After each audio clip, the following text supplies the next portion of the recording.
Number one అంటారు. అసలైన number one Guru Kashi university. మిమ్మల్ని తీసుకొచ్చింది ఆయనే అనుకున్నట్టు నేను విన్నాను అప్పట్లో. లేదు మాకు హరన్న సంజయ్ అన్న ఒక రోజు పెట్రోల్ అంటే మాది వాళ్ళ బండిలో పెట్రోల్ అన్నపూర్ణ పక్కన పెట్రోల్ అయిపోతుంది. జెన్యున్ చెప్తున్నా, బండి నొక్కుంటూ పోతారు ఇద్దరు. మేము అప్పుడు అన్నపూర్ణ గేట్ చుట్టూ తిరుగుతున్నారు టైం అంటే ఈ ఆడిషన్ ఎట్లా అవన్నీ తెలుసుకోవడానికి. కనబడ్డారు, వీళ్ళేంద్రా సెలబ్రిటీ అని బండి నొక్కుంటూ పోతారు అని చెప్పి ఇట్లనే చూసినాం. వాళ్ళు ఇట్లనే చూస్తారు.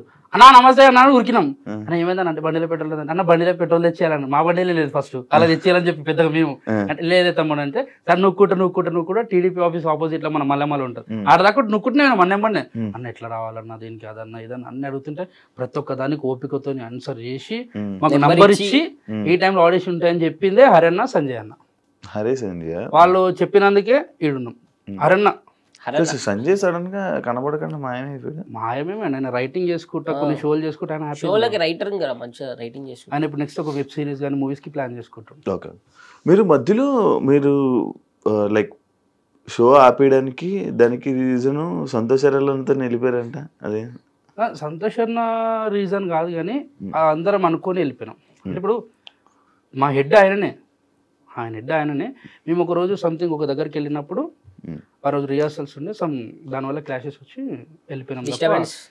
ఎవరికి మా కాళ్ళకి ఏం పగలేవు, మా కాళ్ళతో ఏం పగలేవు. తర్వాత వచ్చినాం 1 year ఒక 8 months ఖాళీగా ఉన్నాం. దాని తర్వాత మళ్ళీ 8 months ఖాళీ 8 months సుక్కలు కనబడ్డాయి. మళ్ళీ మీరు ఇద్దరు ఎందుకు కలిపి చేయట్లేదు? ఇప్పుడు షో లేవు కదా. ఇప్పుడు నువ్వు ఇచ్చిన ఇంటర్వ్యూ అంటే స్టాండప్ లాగా అనుకుని వచ్చినాం అంటే ఇద్దరు పిలిచినప్పుడు ఇద్దరు వచ్చి నలుగురు వస్తారు. అప్పుడు స్కోప్ ఉండదు కదా. ఇప్పుడు ఏ షో లేదు కదా మనకు స్టాండప్ కామెడీ అని కాదు. ఇప్పుడు నువ్వు దాని తర్వాత ఇది చేసావు మన స్టార్ మాలో. ఫస్ట్ అదిరింది చేసినాం జీ తెలుగులో. అదిరింది చేశారు. అదిరిందిలో ఎందుకు చేయలేదు? ఫస్ట్ నార్మల్ గొడవలు అనుకున్నారు కదా మీ ఇద్దరికి. జాన్ సీనా నేనేమో రోమన్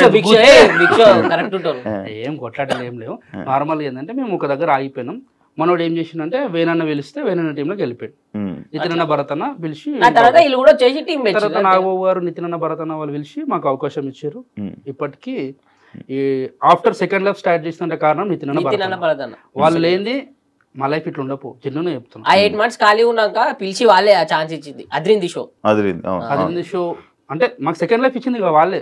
దానిలో ఏ డౌట్ లేదు. వాళ్ళు లేనిది ఎవరం లేము. ఈడ నేననే కాదు, మేమిద్దరమనే కాదు, సద్దాం అన్న గానీ రాజన్న గానీ ఎవరైనా గానీ రియాజ్ గారు కూడా అక్కడ నుంచి స్టార్ట్ అయింది. మా టీం అందరం ఇంకా ఓపెన్ చెప్పాలంటే ఒక అరణ్ ఒక్కడు స్టార్ మాలో సెట్ అయిపోయింది. దాని తర్వాత కామెడీ స్టార్స్ అక్కడ కూడా మీరు కలిపి మీ టీం నేను వచ్చా ఒకసారి. హరన్న టీం నుండి అందరూ ఒకటే దాంట్లో కొట్లాడుతుంటాం. Separate team. అదే అంత సపరేట్ గా టీవీలో కనిపిస్తేసరికి వీళ్ళిద్దరు గొడవలు అయ్యి ఏదో విషయంలో విడిపోయారా అని చెప్పి. కానీ నేను కూడా ఎప్పుడు నేను కలిసినప్పుడు ఆడుంటాడు, ఆడిని కలిసినప్పుడు నువ్వు ఉండవు. ఎందుకంటే వానికో బండి ఉంది, నాకో బండి ఉంది. ఇక ఇద్దరం ఒకటే దాకా తిరుగుతాం. మా కాకా నువ్వు మంచిగా వాడు సన్ సిటీలో ఉంటుంది. ఇప్పుడు నేను మెహదీపట్నంలో ఉంటా, గుడి మల్కాపూర్ కార్వన్. కలిసి రాలే పైకి కలిసి వచ్చినాక కిందకి వచ్చి ఇద్దరం వచ్చినామని చెప్పినామా లేదా? చూడగానే ఫస్ట్ ఫోన్ చేస్తావు, చూడగానే నిన్ను చూసి ఫస్ట్ ఫోన్ చేసుకుంటా మాట్లాడుతున్నా. ఈడున్న ఇడికి వచ్చేసి మనోడు వస్తలేడు, మనోడు జర యాటిట్యూడ్ చూపిస్తుండే అది అంటే అట్లా చూపిస్తాడు అని చెప్పి పైనకి వచ్చేసాం. వచ్చే వరకు నిజంగా చూపించేసినాం మాకు స్టూడియో. కానీ నిజంగా నీ లైఫ్ కూడా మాకు చాలా హ్యాపీ అనిపిస్తుంది. ఎందుకంటే మేము కామెడీ స్టార్స్ చేసినప్పుడు ఫస్ట్ టైం టీవీ షో చేయడం మనోడు అంటే మా కామెడీ స్టార్స్ కి నేను ఇంట్రడ్యూస్ నేను చేసిన తర్వాత మనోడు పెద్ద కామెడీ చేసేసి లోబాన్నతో ఇంటర్వ్యూ ఆన్ కామెడీ స్టార్స్ లో షోలోనే మనోడు ఏం చేస్తాడు, మేము స్కిట్ అయిన తర్వాత మధ్యలో కొంచెం ఒక 5 minutes 6 minutes లో ఇంటర్వ్యూ ప్లాన్ చేసుకుని అప్పుడే లోబో బయటకు వచ్చాడు, ఎలిమినేట్ అయ్యి. లోబన్న బయటకు వచ్చి అప్పటిదాకా నేను లోబన్నతోని నేను చేస్తుండే. మనోడు వచ్చి 2-3 కాంట్రవర్సీ క్వశ్చన్ అడుగుతా. ఎట్లుంటే మన కాంట్రవర్సీ అంటే నంబర్ ఆఫ్ సెర్చ్ కొడితే మొత్తం గూగుల్లో కొడితే వేరే వస్తాయి, తర్వాత నీ వస్తాయి. ఇది అప్పటికప్పుడు రాయమన్నారు, మంచిగా చేసిండు. కానీ అవే గుర్తొచ్చాయి అప్పటికప్పుడు రాయమంటే. 2-3 డైలాగులు గుర్తొచ్చాయి. అది ఇప్పుడు రవణతో సింహతో వాళ్ళందరితో టచ్ లో ఉన్నారు, కలుస్తాం అప్పుడప్పుడు, కలుస్తారు, మాట్లాడతారు. మంచిగా షో కలిసినప్పుడు అలాగే ఉంటాం అందరం. వీడు పోతాడు అన్నదానికి రవణదానికి పోతాడు, అప్పుడప్పుడు నేను రవణదానికి పోతాం. ఫామ్ హౌస్ లోకి ఇట్లా నార్మల్ బర్త్డేస్ ఉంటే కలుస్తావు ఆయన కూడా వస్తాడు. నువ్వు ఏం తినాలంటే ఎరుకోలేదు ఏం మాట్లాడతావు నువ్వు హోస్ట్ రా అయితే అడగల అదే నీకు రీసెంట్ గా రావాలంతా తిరుగుతున్నా ఏంటి సంగతి అంటే తిరగొద్దనా ఏంటి సంగతి? ఎలా ఒక మాట మాట్లాడతా ఎట్లన్నా తెలుసా మొన్న ఒక పోరితో తిరుగుతుంది ఏంది అన్న అరే తిరిగేది అన్నతోనే కదా అన్నదమ్ములు. రావాలంతా నీకు ఎలా కనెక్షన్ ఎలా ఎలా అంటే ఓ రోజు అన్నని ఒక దగ్గర కలిసిన రోజు నుంచి అన్నకి ఎట్లా కనెక్ట్ అయిందో తెలియదు. ఆ రోజు కనెక్ట్ అయినాము, కంటిన్యూ 2 days అన్నతోనే ఉన్నా. ఆ రోజు ఆయనతోనే 2 రోజులు ఉన్నా.